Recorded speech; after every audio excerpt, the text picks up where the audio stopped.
Hey everybody. So we're approaching Christmas, and of course, I ask myself, does that mean I should do something special for the videos? And so I did that. Jujo versus Mingju won, and that's because it's the kind of video I would never share. It's long, it's involved, and here's another one. So we're seeing something consistent going on. This is a game I would never share because it's maybe too difficult for me to even understand, but it has very special qualities. So let's get going. White is Mr. Yang, the master of fundamentals, playing a professional 8-dan. Let's take a look. Mr. Yang plays 3-3. He never plays 3-3. Mr. Yang plays 2-3-3s. Okay, so already we're going to see a different sort of board. I don't know what that means. Let's take a look.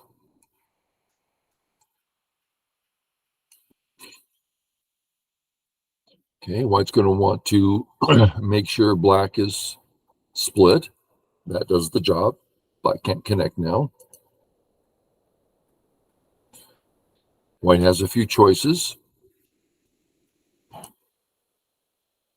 Notice, for white to settle, one usually goes corner first, but white can't get there. If white says, okay, then I'll go to the side, there's nothing on the side to get. So it makes sense to go to the center, and this is indeed one of the joseki. And white fixes the cut.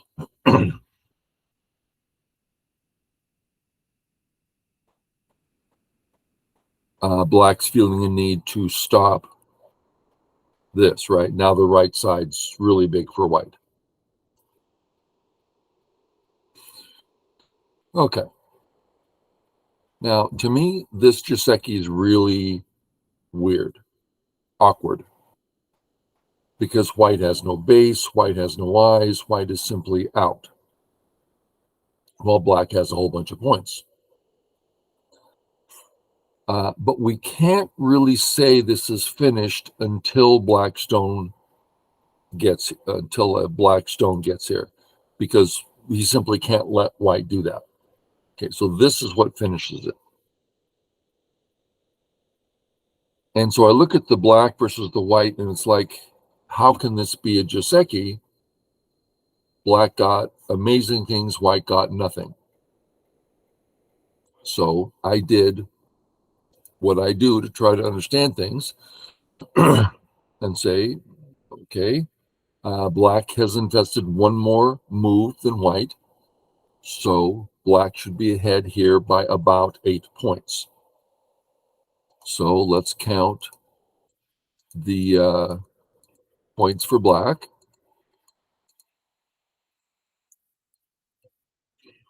And he can't count more than this. Maybe one more here. Some probably there. So 2, 4, 6, 8, 10, 12, 14, 16, 18, 20. We take away 8. White should have 12. So now we'll switch to the squares. And we're going to say that white's actually thick because there's no cuts. White has fixed the cuts. Okay. So now, and we know the rule, 2 points per thickness. I've done that in detail, so I won't do it again. It takes a minute to show that 2 points per thickness is extremely accurate. And if someone doesn't get it and you don't see a video on it, then ask me. Okay, thickness. Where is the thickness? Well, black is not near these spots, so that's thick. This is all thick, where you can probably put a little more. This is all thick. So about this much. And white's supposed to have 12. 2, 4, 6, 8, 10, 12, 14. So maybe we take off one and go, is that fair? Yeah. Is that fair? Yeah. So it's very equal. I find that amazing. It's like, really? It's not natural for me. I'm going to show you another one that's not natural for me.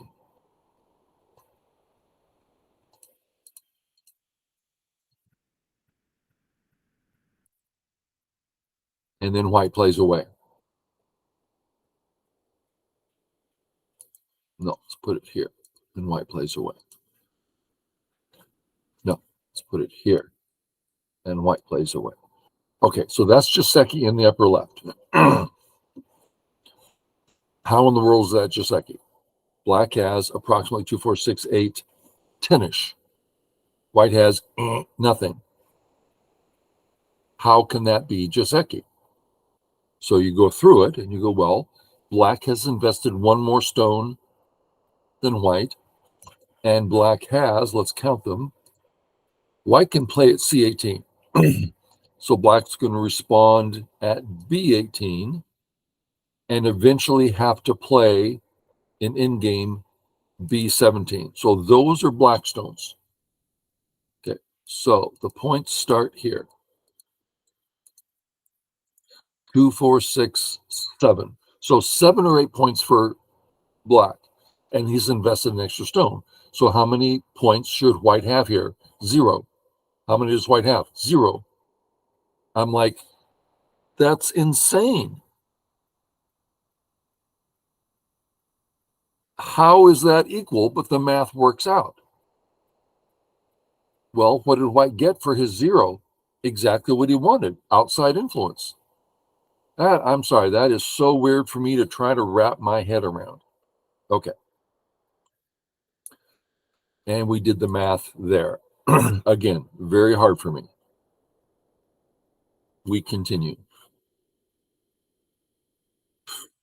Okay.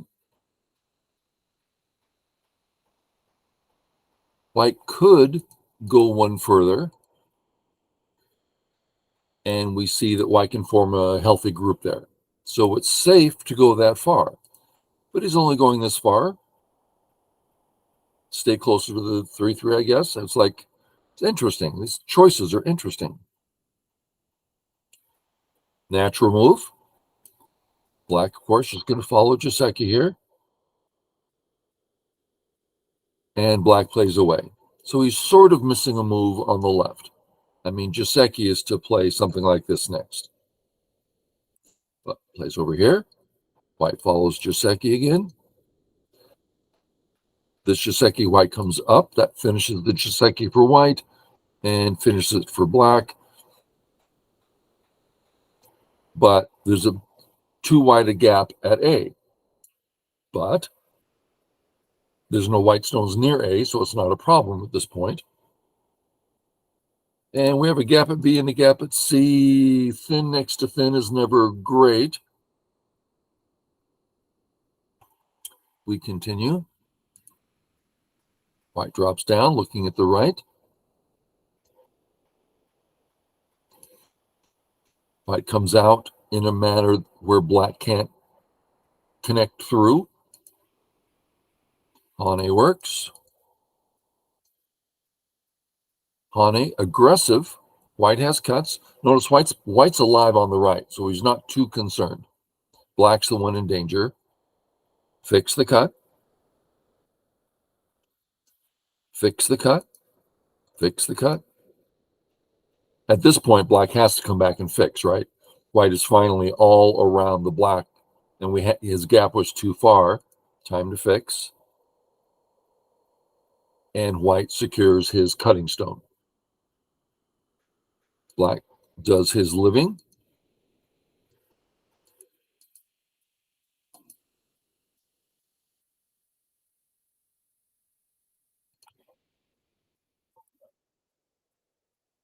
There's a lot of aji here for, just for instance, we see a peep here and see the surround coming. That's 2 Aji points, along with this isn't 0 Aji. There's a lot going on here. So white is thickening up there so that he can have a position and fight.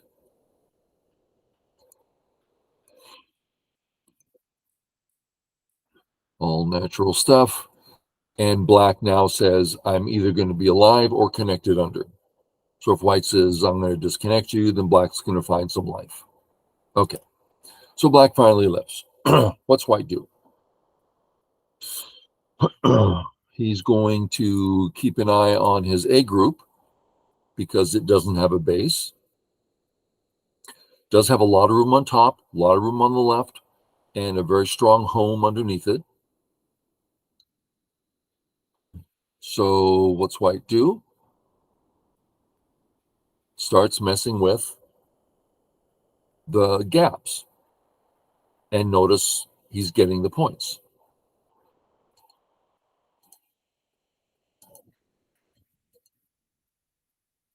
White can't go about cutting until he's gotten some security here.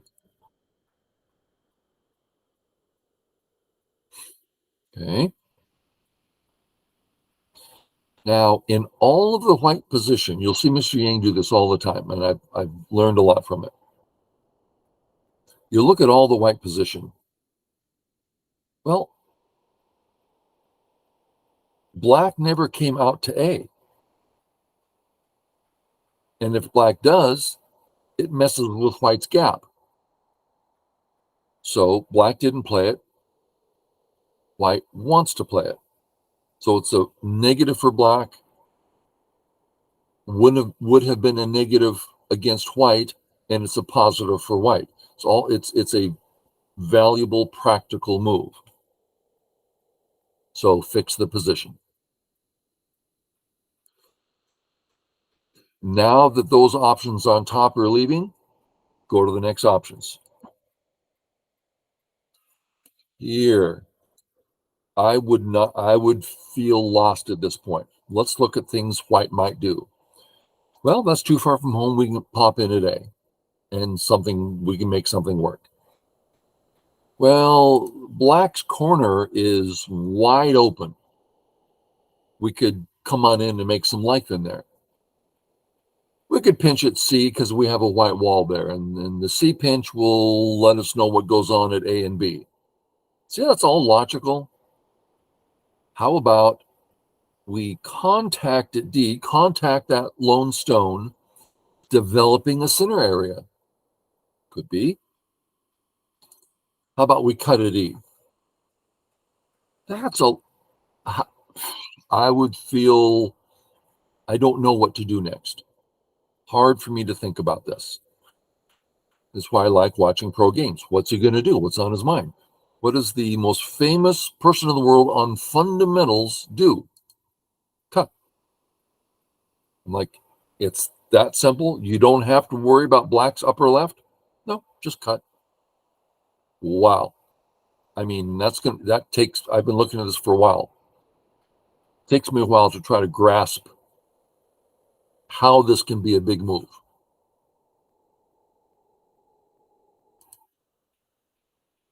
Black starts diminishing the white area as he grows his own. Notice black could have retired there and made that area small. White says, no, you can't do that. Doesn't it seem like white's playing too small? Oh, black's getting far too much here. If I didn't know who was playing, I'm going, white's just playing too slowly. But then I go, oh, it's Mr. Yang playing? Let me look again. Oh, interesting peep. Connect under. Threaten. Connect. Split. Start that capture business. Do the Atari. Okay. We have to connect because That kills. So white has to do a connecting. And this is the connection that makes sure there's no second eye. So black's A group has one eye, and all the 6 B stones are looking dead. Not that they're dead yet. Okay, all positive. And black did not feel comfortable simply taking his own area and giving this to white, because that top left area is big. That's pretty interesting to me. Black starts that, Tari, and Ko. Okay. Now that entire black group, I'm marking it again. Now it's the entire A group. Let's just imagine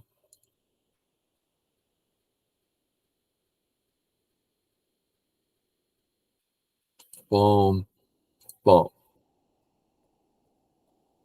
Black can't Atari because white captures. Where's black's second eye? So the entire black group is having issues. Black goes to get out. Ko. Get out. Get out. That's interesting, isn't it? This move kind of blows my mind. I mean, how small is that? Looks like white's going out of his way to capture 5 points. On the other hand, the Ko is now only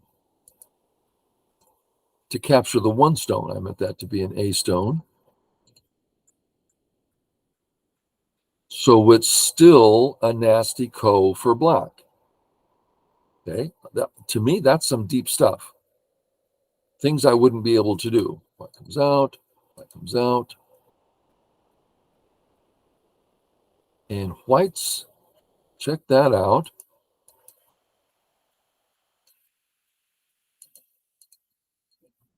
So there's a cut here. Pretty nasty little cut. Okay, threaten the cut. Black is falling behind. So black says, okay, I'm going to kill your group, or at least chase it for a while. Okay, chasing. It's a little bit interesting because this doesn't create an eye. Even if white captures, it's still not an eye. So that's another move that's hard for me. Was Sente, but it's not an eye. Okay. White's got the one eye. Black gets a couple forcing moves in. Now white has one eye. Now Mr. Yang knows what's going on here, and he's feeling comfortable. Again, I've spent a lot of time with Mr. Yang, and I can tell you he's feeling comfortable. This move, white A, eyes. If black A, white cuts off a group. Okay, cut. So either white connects home or captures something. Or white says, I don't need to connect home. I'll just capture something. And that whole center area dies. I've been through this flow many times. And every time I try to organize it in my mind, how I would get that path. You know, okay, me, I over here. He threatens me. I don't care because I go in this direction. And when he stops that, I come over here. How can I get that all in my mind so I would find that path? Very hard. Okay. Black lives. Finally. White secures. So no counterplay. This is something I've seen strong players do a lot. They'll win the fight. Great, now I'm ahead. But then they go back and then they secure it, even though the person couldn't get out. Because as the game continues, it's only yes, that's captured, but it's only 80% secure. Later on, that 20% left over, he finds a fight to bring it back. So moves like this say, that's mine. I don't have to worry about it ever again. I don't care if you fight me. It's mine. Boom, boom, boom. Okay. Black takes his points. That's pretty big. And it's pretty much we have endgame now.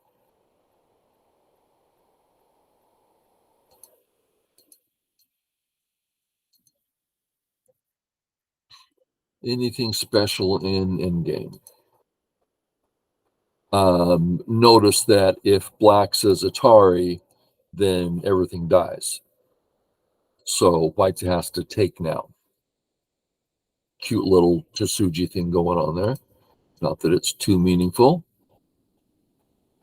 And then white presses here, and we just have an end game. Okay, I hope you had some enjoyment of that. I've been over the game many, many times, and it's just fascinating every time trying to see how would I come up with that. Okay, have a great Christmas time. Good holidays. Bye.